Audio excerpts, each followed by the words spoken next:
नमस्कार, जय श्री राम दोस्तों।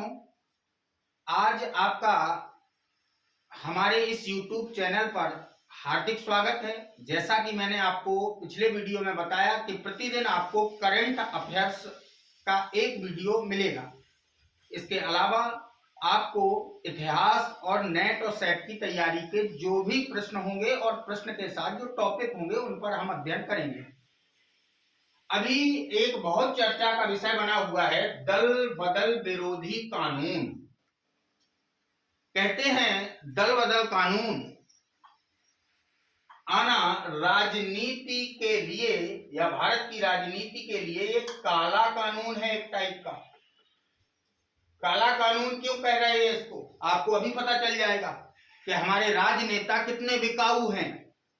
तब तो दल बदल विरोधी कानून आया, एंटी डिफेक्शन लॉ आया। ये चर्चा में इसलिए है क्योंकि अभी वर्तमान में सुप्रीम कोर्ट में, कहां पर, सुप्रीम कोर्ट में एक पिटीशन दायर की गई। पिटीशन यानी कि याचिका लगाई गई और वो याचिका लगाई पदी कौशिक रेड्डी ने। तो पदी कौशिक रेड्डी बनाम तेलंगाना राज्य, पदी कौशिक रेड्डी बनाम तेलंगाना राज्य 2025 में सुप्रीम कोर्ट ने एक निर्णय दिया तेलंगाना राज्य के लिए। और तेलंगाना राज्य से पूछा गया कि 2024 में जो अयोग्यता वहां के विधायकों पर लगाया गया, विधायकों पर अयोग्यता लगाई गई, उसमें इतनी समय सीमा, इतना ज्यादा समय क्यों लग गया है। यानी ये सीधा वहां की विधानसभा के अध्यक्ष से पूछा गया है तेलंगाना के। किस केस में, पदी कौशिक रेड्डी बनाम तेलंगाना राज्य में।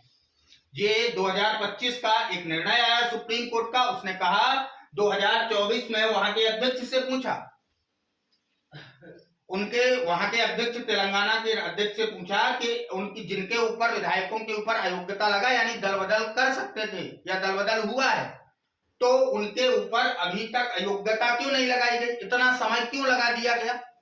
इसका ये निर्णय आया। और ये निर्णय, इसका मतलब है राजनीतिक पार्टियां जनप्रतिनिधियों की खरीद फरोख्त करती है, हॉर्स ट्रेडिंग बोलते हैं उसे, खरीद फरोख्त होती है राजनीति में, यानी नेता भी बिकाऊ होते हैं। तो इस चीज को आपको समझना है, इसलिए चर्चा का विषय बना दल बदल विरोधी कानून। अभी अब देखिएगा दल बदल कानून लाने के पीछे कारण क्या था। 1960 के दशक की बात है। 1960 में हरियाणा के एक विधायक है, हरियाणा के एमएलए ने, मेंबर ऑफ लेजिस्लेटर असेंबली, यानी विधायक ने, वहां के एक विधायक ने एक दिन में कई पार्टियां बदली, एक दिन में कई पार्टी बदल दी और राजनीतिक अस्थिरता, पॉलिटिकल इनस्टेबिलिटी, अस्थिरता उत्पन्न कर दी।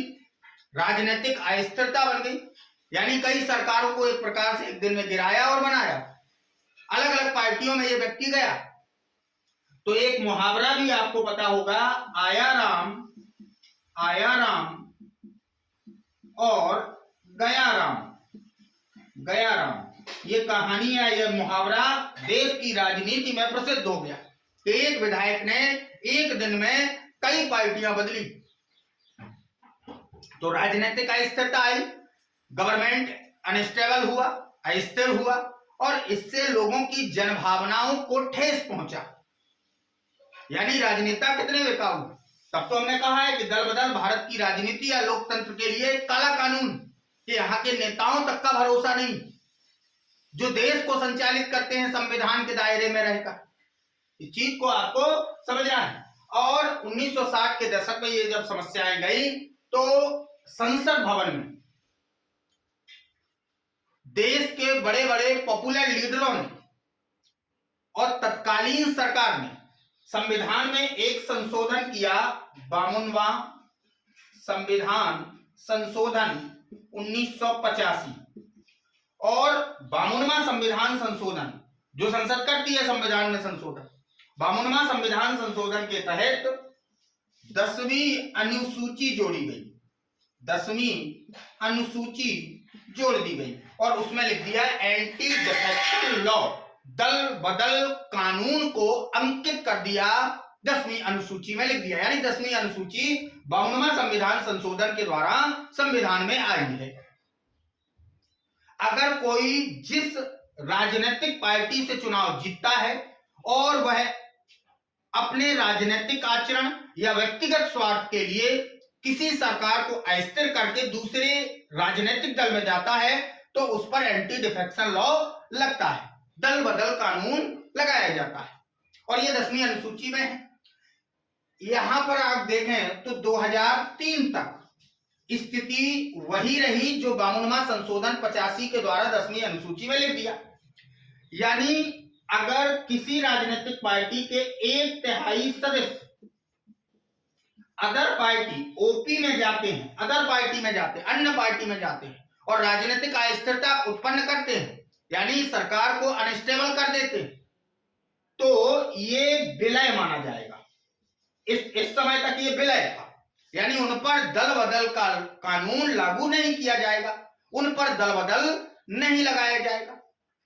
इस चीज को आपको समझना है। लेकिन फिर जब समस्याएं ज्यादा बढ़ी तो इनकी संख्या बढ़ा दी, यानी 91वां संविधान संशोधन 2003 किया गया और 10वीं अनुसूची में यह लिख दिया कि अगर 2/3 मेंबर, अब 1/3 जाएंगे तो वो दल बदल माना जाएगा। 91वां संशोधन 2003 के द्वारा 10वीं अनुसूची में ये शामिल कर दी इस बात को कि अगर 2/3 मेंबर किसी राजनीतिक पार्टी के अन्य जगह जाते हैं या अलग होते हैं या किसी अन्य पार्टी में जाते हैं तो उनका ये विलय माना जाएगा और अगर विलय माना जाएगा तो वो दल बदल निरोधी या विरोधी कानून में नहीं आता है।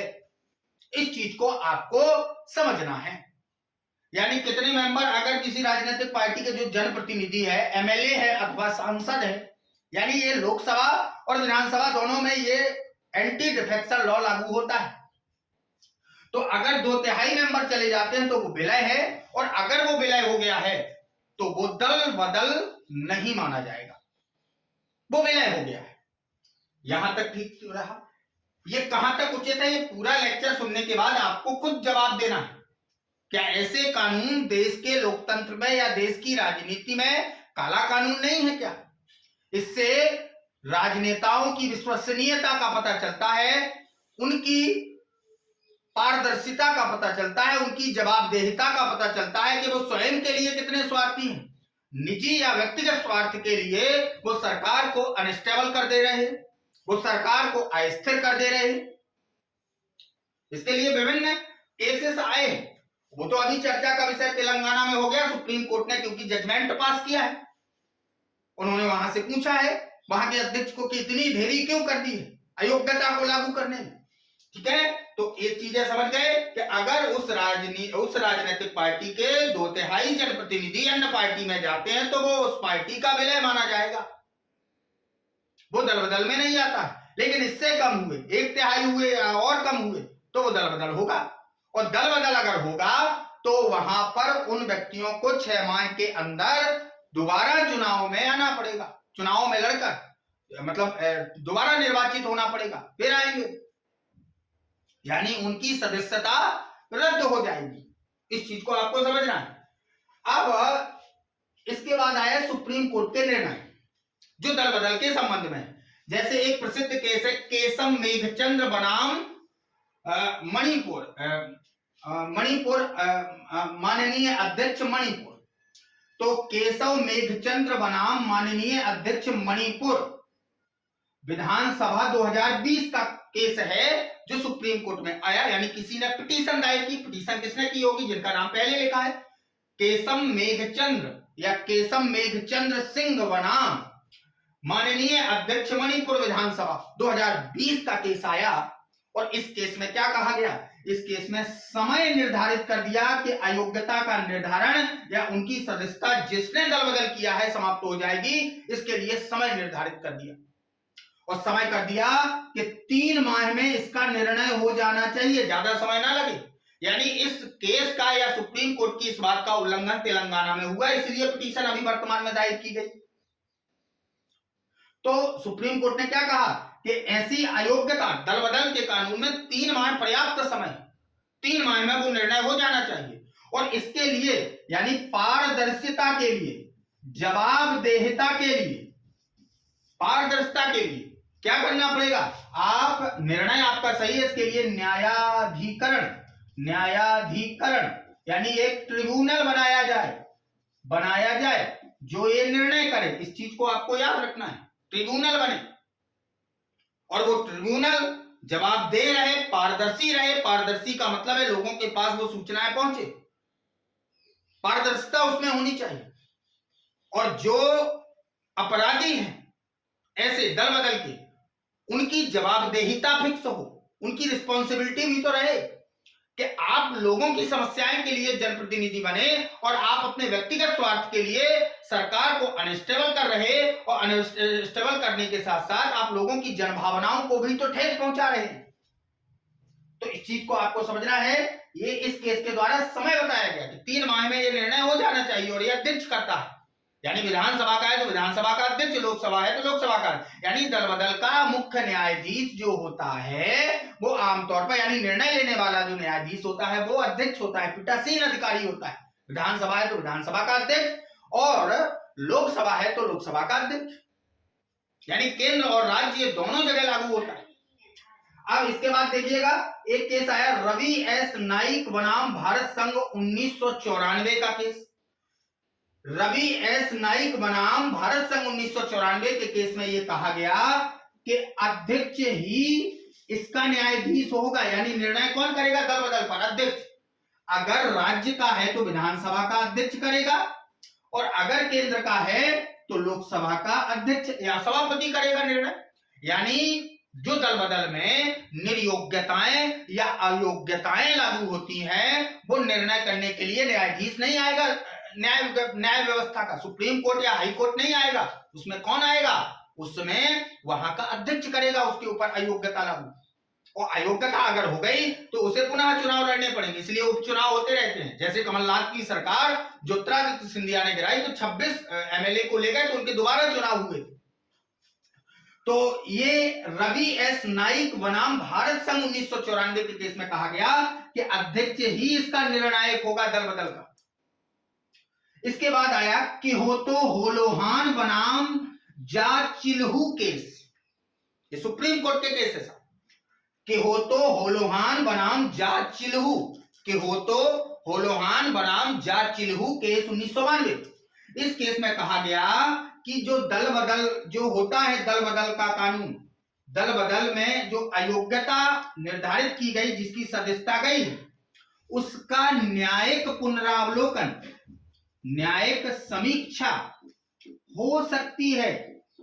न्यायिक समीक्षा सुप्रीम कोर्ट करेगा, किसके तहत करेगा, या हाई कोर्ट करेगा। जुडिशियल रिव्यू कहते हैं उसे, क्या बोलते हैं, जीआर बोलते हैं, जुडिशियल रिव्यू बोलते हैं उसे, न्यायिक पुनरावलोकन। यानी अध्यक्ष ने या राजनीतिक दबाव में आकर दुर्भावनापूर्ण मंशा से ऐसा तो नहीं किया है कि किसी खास मेंबरों से दिक्कत थी इसलिए उनके ऊपर लगा दिया गया क्या, दल बदल कानून लागू कर दिया ऊपर।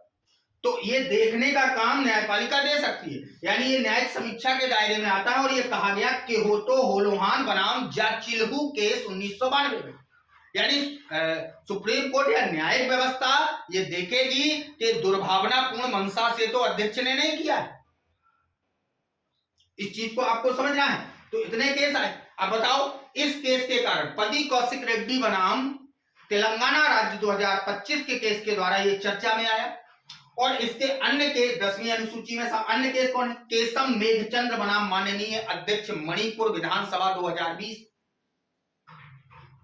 केशम मेघचंद्र सिंह बनाम माननीय अध्यक्ष मणिपुर। और रवि एस नाइक बनाम भारत संघ केस में क्या कहा गया कि अध्यक्ष ही निर्णय करेगा। और किहोतो होलोहान केस में कहा गया कि इसकी न्यायिक समीक्षा न्यायपालिका कर सकती है अगर दुर्भावनापूर्ण मंशा से ऐसा कार्य अध्यक्ष या पीठासीन ने किया है तो। न्यायिक समीक्षा हो सकती है, यहां तक हुआ। अच्छा, इसके लिए समितियां बनी, दिनेश गोस्वामी समिति, हासिम हलीम समिति, केवल इसके लिए नहीं है, कई अन्य रिकमेंडेशन भी इन समितियों ने दिए, सिफारिशें दी, लेकिन इन समितियों का संबंध कहीं ना कहीं दल बदल से भी है। तो दिनेश गोस्वामी समिति 1990, दिनेश गोस्वामी समिति 1990, हासिम हलीम समिति 1994 और विधि आयोग की रिपोर्ट 1999 और 2015 की रिपोर्ट में इनमें कहा गया कि इनमें क्या होनी चाहिए, इनमें पारदर्शिता होनी चाहिए, पारदर्शिता हो, यानी सभी बातों को क्या किया जाए, शामिल किया, लोगों के सामने रखा जाए, और जवाबदेहिता अकाउंटेबिलिटी फिक्स हो, जवाबदेहिता होनी चाहिए। ये सब चीजें यहां पर आई, जवाबदेहिता फिक्स हो, लोगों के सम्मुख बातें रहे, पारदर्शिता रहे, ताकि रिस्पॉन्सिबिलिटी या जवाबदेहिता का पता चल सके। ये समितियां इसीलिए बनी। एक आयोग है जो कहते हैं दूसरा प्रशासनिक सुधार आयोग, ARC बोलते हैं उसे, दूसरा प्रशासनिक सुधार आयोग, ये बड़ा महत्वपूर्ण है। इस आयोग ने भी सिफारिश की कि अगर किसी पर अयोग्यता लगती है, दल बदल विरोधी कानून में वो आता है, तो ये राष्ट्रपति और राज्यपाल की सलाह से हो और इसमें न्यायपालिका आए, यानी न्यायपालिका इसको देखे। ये दूसरे प्रशासनिक आयोग में कहा कि जबरन कोई राजनेता ना ऐसा करे, बल्कि इसके लिए क्या हो, राष्ट्रपति और राज्यपाल की सलाह होनी चाहिए।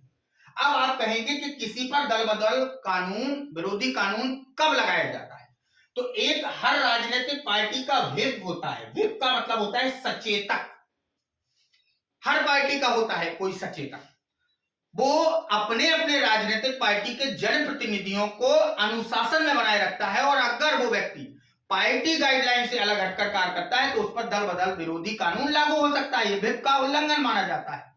व्हिप की बातें भी लोगों के सम्मुख रखी जाए ताकि पारदर्शिता रहे। इसके अलावा अगर कोई किसी, जैसे बीजेपी से कोई व्यक्ति जीता और वो कांग्रेस में चला गया, 2/3 जाएगा वो हम बता चुके, चला गया, तो उस पर भी दल बदल लग सकता है।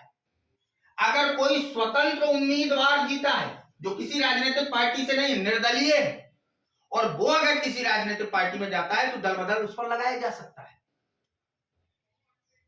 अगर वो कहेगा हम सहयोग कर रहे हैं तो दिक्कत नहीं, वो तो गठबंधन की सरकारें बनती। तो इस चीज को आपको समझना है। क्या आप अपनी बातें बताएं, क्या सच में दल बदल विरोधी कानून भारत के राजनीतिक लोकतंत्र में एक काला कानून है? इन तमाम बातों को आपको रखना है। क्या भारत के राजनेता बिकाऊ हो गए, राजनीतिक अस्थिरता हो रही है इससे? इन तमाम चीजों को आपको समझना है और जवाब देना है, तो आप इन चीजों को देख सकते हैं। तो दोस्तों, ये करंट अफेयर्स का पहला वीडियो था। आप लोगों को खूब प्यार इसको देना है। आज के लिए इतना ही। नमस्कार।